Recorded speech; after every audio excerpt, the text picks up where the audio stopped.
Dan pemirsa, untuk mengetahui bagaimana perkembangan terkini terkait proses rekapitulasi perolehan suara pemilu 2024 tingkat nasional, kami telah terhubung dengan rekan Yasmin Atania yang berada di dalam kantor KPU Jakarta. Selamat malam Yasmin, bagaimana perkembangan terakhir proses rekapitulasi perolehan suara pemilu 2024 di sana? Apa alasan Ketua KPU men-skors untuk proses ini? Ya, baik. Ya baik, selamat malam Valeri dan juga pemirsa. Saat ini rapat pleno terbuka penetapan hasil pemilu 2024 sedang diskors sementara waktu berdasarkan informasi terakhir yang kami dapatkan. Alasan dari diskorsnya rapat pleno ini dikarenakan ada sejumlah dokumen yang harus diperbaiki, namun hingga saat ini kami masih belum mendapatkan informasi lebih detail dokumen apa yang dimaksud dan kapan rapat pleno akan kembali dimulai. Dan dapat kami sampaikan juga tadi sebenarnya sebelumnya diinformasikan oleh pihak KPU bahwasanya terkait dengan rapat pleno rekapitulasi hasil pemilu 2024 akan berlangsung pada pukul 20 waktu Indonesia Barat, namun ternyata mundur menjadi pukul 21 baru saja dimulai. Dan tadi sudah diinformasikan terkait dengan hasil rekapitulasi nasional terkait dengan hasil pilpres, baik itu capres cawapres dan juga hasil dari sejumlah partai politik dengan raihan suara yang didapat dari masing-masing parpol. Saya akan coba untuk menginformasikan kembali terkait dengan jumlah suara sah nasional yang sudah yang masuk dari hasil rekapitulasi secara keseluruhan sebesar 164.227.475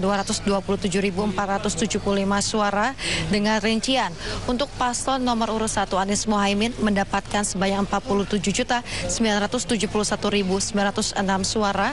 Kemudian paslon nomor urut 2 Prabowo Gibran dengan raihan suara sebesar 96.214.691 suara, dan untuk pasangan nomor urut 3 Ganjar Mahfud mendapatkan 27.040 40.878 suara, sehingga dipastikan untuk yang paling unggul dalam capres, maksud kami dalam Pilpres 2024 ini paslon nomor urut 2 Prabowo Gibran, yang mana berdasarkan hasil rekapitulasi secara keseluruhan di 38 provinsi, Prabowo Gibran unggul di 36 provinsi, disusul Anies Mohaimin yang unggul di 2 provinsi, yakni Provinsi Aceh dan juga Sumatera Barat.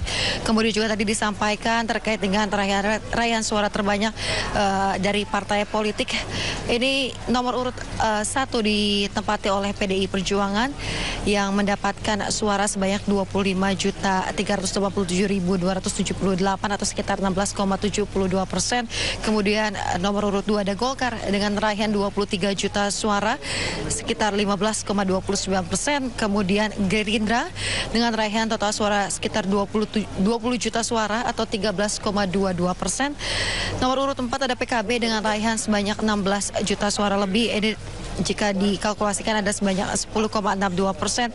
Kemudian nomor urut 5 ditempati oleh Nasdem dengan raihan suara sekitar 14 jutaan persen. Maksud kami 14 juta atau 9,66%. Kemudian nomor urut 6 diduduki oleh PKS, raihan suara 12 juta atau sekitar 8,42%. Yang nomor 7 adalah Partai Demokrat dengan raihan suara 11 juta atau sekitar 7,43%. Dan yang terakhir Partai Amanat Nasional dengan raihan suara 10.984.003 atau sekitar 7,24%. Sehingga jika kita lihat dari hasil tersebut, terdapat 8 parpol yang dipastikan melenggang ke Senayan, dan untuk partai-partai lain PSI maupun P3 dan sejumlah partai politik lain ini belum bisa melangkah menuju ke Senayan karena untuk persentase yang didapatkan kurang dari ambang batas, yakni 4%. Valeri.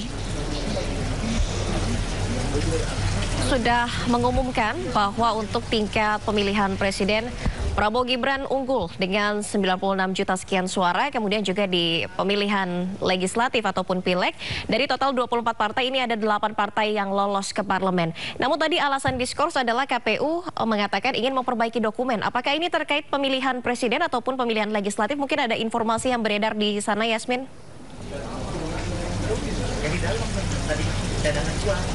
Ya, Valeri dan juga pemirsa, terkait hal tersebut kami awak media juga masih belum mengetahui lebih lanjut dokumen apa yang dimaksud, apakah berkaitan dengan Pilpres ataupun Pileg. Namun hingga saat ini kami masih terus menggali informasi dari pihak KPU terkait dengan diskorsnya rapat pleno untuk hasil suara nasional ini, yang mana memang sesuai tenggat waktu ini harus diumumkan secara detail kepada masyarakat di hari ini hingga pukul 24 waktu Indonesia Barat. Nanti kami akan terus memperbarui informasi kepada pemirsa yang menyaksikan Sindo TV terkait dengan hasil rekapitulasi nasional ini. Valeri. Baik, Yasmin, lalu bagaimana situasi di gedung KPU? Apakah masa pro dan kontra ini masih terus berada di sana?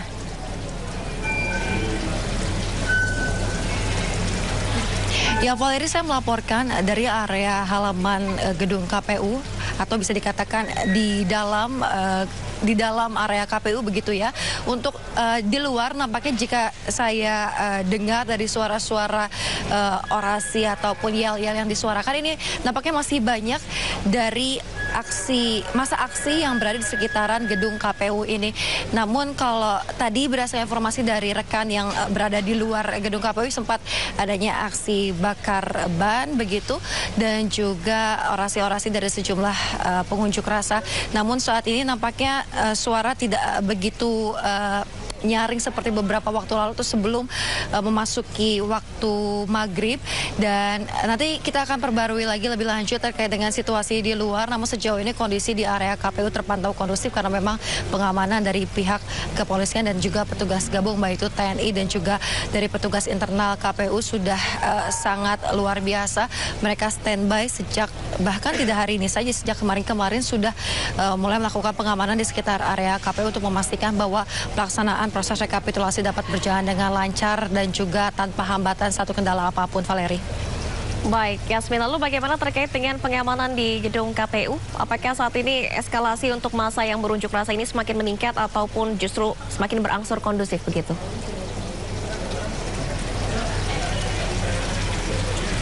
Iya, Valeri dan juga pemirsa, untuk massa tidak diperkenakan untuk masuk ke area KPU karena memang ada pagar pembatas. Jadi massa aksi ini berada di luar daripada pagar pembatas. Kalau saya tidak bisa melihat secara langsung massa yang hadir mendekati area KPU karena memang terjaga oleh adanya barrier-barrier yang sudah dipersiapkan oleh petugas kepolisian. Namun bisa saya gambarkan untuk akses masuk ke dalam gedung KPU ini sendiri sangatlah ketat begitu ya. Kami para awak media yang diperkenankan masuk adalah mereka yang memiliki ID pers, kemudian juga nanti harus menukarkan ID ataupun tanda pengenal kami ke tim pengamanan internal KPU, kemudian akan diberikan ID KPU khusus untuk para awak media yang hendak meliput ke dalam. Jadi dipastikan terkait dengan pengamanan di area KPU itu sangat ketat sekali, sehingga di sini juga terpantau kondusif, terpantau aman, terpantau terkendali. Tidak ada pihak-pihak yang ingin mencoba masuk ke area KPU karena penjagaan yang luar biasa dari pihak pengamanan itu sendiri. Valeri. Baik, terima kasih Yasmin Atania melaporkan langsung dari gedung KPU RI Jakarta Pusat. Selamat bertugas kembali.